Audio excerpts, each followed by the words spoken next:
Hello అందరికీ. ఈరోజు mutton కర్రీని చాలా సింపుల్గా ఎలా చేయాలనేది చూద్దాం.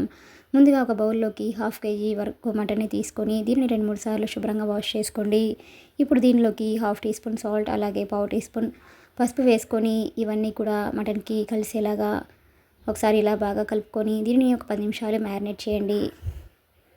ఇప్పుడు స్టవ్ ఆన్ చేసుకొని ఒక కుక్కర్ని పెట్టుకోండి. దీనిలోకి 3 స్పూన్స్ వరకు ఆయిల్ని వేసుకున్న తర్వాత దీనిలోకి 2 ఇలాచి, 2 లవంగాలు, 1 ఇంచు దాల్చిన చెక్క వేసుకొని అవి కొంచెం ఫ్రై అయ్యాక సన్నగా కట్ చేసుకున్న ఆనియన్స్ని, పచ్చిమిర్చిని వేసుకొని ఫ్లేమ్ని హై ఫ్లేమ్లో ఉంచేసి ఈ ఆనియన్స్ అనేది మనకి బాగా ఫ్రై అయ్యేంత వరకు వీటిని బాగా ఫ్రై చేయండి.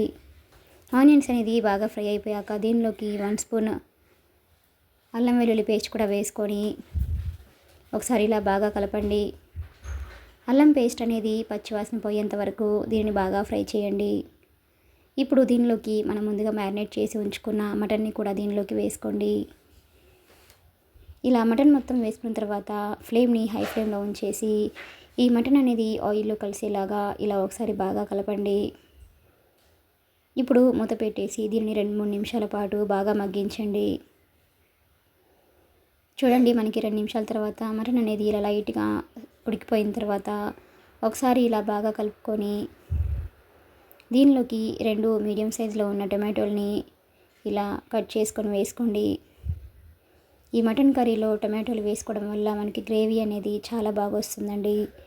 ఈ టొమాటోలు అనేవి ఈ మటన్ ముక్కల్లో కలిసేలాగా ఒకసారి ఇలా బాగా కలుపుకొని ఫ్లేమ్ని మీడియం ఫ్లేమ్లో ఉంచేసి మూత పెట్టేసి దీనిని ఒక 4-5 నిమిషాల పాటు టమాటో ముక్కలు అనేవి సాఫ్ట్గా అయ్యేంత వరకు బాగా ఉడికించండి. టమాటో ముక్కలు ఇలా సాఫ్ట్గా ఉడికిపోయిన తర్వాత దీనిలోకి 1.5 టీ స్పూన్ వరకు కారంని వేసుకోండి. స్పైసీ ఎక్కువగా ఇష్టపడే వాళ్ళైతే కారంని మరి కొంచెం యాడ్ చేసుకొని వేసుకోండి. ఇప్పుడు ఈ కారం అనేది మటన్ ముక్కలకి పట్టేలాగా ఒకసారి ఇలా బాగా కలుపుకొని కారం పచ్చివాసన పోయిన తర్వాత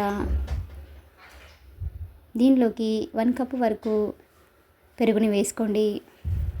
పెరుగు వేసుకునేటప్పుడు ఫ్లేమ్ని లో ఫ్లేమ్లో ఉంచేసి వేసుకోండి, లేదంటే పెరుగు అనేది విరిగిపోయే ఛాన్స్ ఉంటుంది. కాబట్టి ఫ్లేమ్ని లో ఫ్లేమ్లో ఉంచి మాత్రమే ఈ పెరుగును వేసుకొని ఇదంతా కలిసేలాగా ఒకసారి బాగా కలపండి. పెరుగు అనేది ఇక్కడ మరీ పుల్లగా ఉన్న పెరుగు వేయకండి, ఇలా మీడియంగా ఉన్న పెరుగు వేసుకుంటేనే మనకి టేస్ట్ అనేది చాలా బాగుంటుందండి. ఇప్పుడు మూత పెట్టి దీన్ని ఒక 4-5 నిమిషాల పాటు బాగా మగ్గించండి. 4 నిమిషాల తర్వాత ఇలా మటన్లో ఉన్న వాటర్ మొత్తం ఇలా కంప్లీట్గా పోయిన తర్వాత దీనిలోకి వాటర్ని కొంచెం యాడ్ చేసుకోండి. ఆల్రెడీ మనకి మటన్ అనేది ఒక 50% వరకు ఉడికిపోయి ఉంటుంది కాబట్టి వాటర్ని మరీ ఎక్కువగా వేయకుండా కొంచెం వాటర్ని వేసుకొని మూత పెట్టి మనకి 3-4 విజిల్స్ వచ్చేంత వరకు దీన్ని బాగా ఉడికించండి. 4 విజిల్స్ తర్వాత కుక్కర్ మూత తీసేసి మళ్ళీ స్టవ్ ఆన్ చేసుకొని దీనిలోకి మీ టేస్ట్కి తగ్గట్టుగా సాల్ట్ని యాడ్ చేసుకోండి. అలాగే 1/2 టీ స్పూన్ ధనియాల పొడి, 1/4 టీ స్పూన్ గరం మసాలా, సన్నగా కట్ చేసి ఉంచుకున్న కొత్తిమీర, అలాగే పుదీనా కూడా వేసుకొని ఇవన్నీ కలిసేలాగా ఒకసారి బాగా కలపండి. ఈ గ్రేవీ అంతా దగ్గర పడేంత వరకు దీన్ని బాగా ఉడికించండి. చూడండి, మనకి మటన్ ముక్కలు అనేవి కూడా ఇలా సాఫ్ట్గా ఉడికిపోయి ఉంటాయండి. ఇలా గ్రేవీ మొత్తం పూర్తిగా దగ్గర పడిన తర్వాత ఇప్పుడు స్టవ్ ఆఫ్ చేసుకోండి.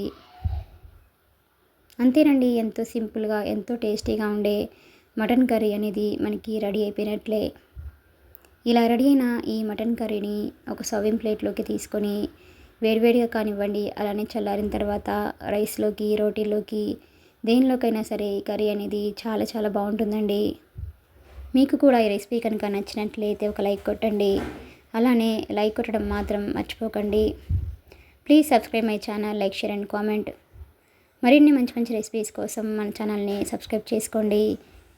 అలానే ఈ రెసిపీని మీ ఫ్రెండ్స్కి, మీ ఫ్యామిలీ మెంబర్స్కి కూడా షేర్ చేయండి. అలానే ఈ రెసిపీ మీకు ఎలా కుదిరిందనేది కామెంట్ సెక్షన్లో కామెంట్ చేయండి.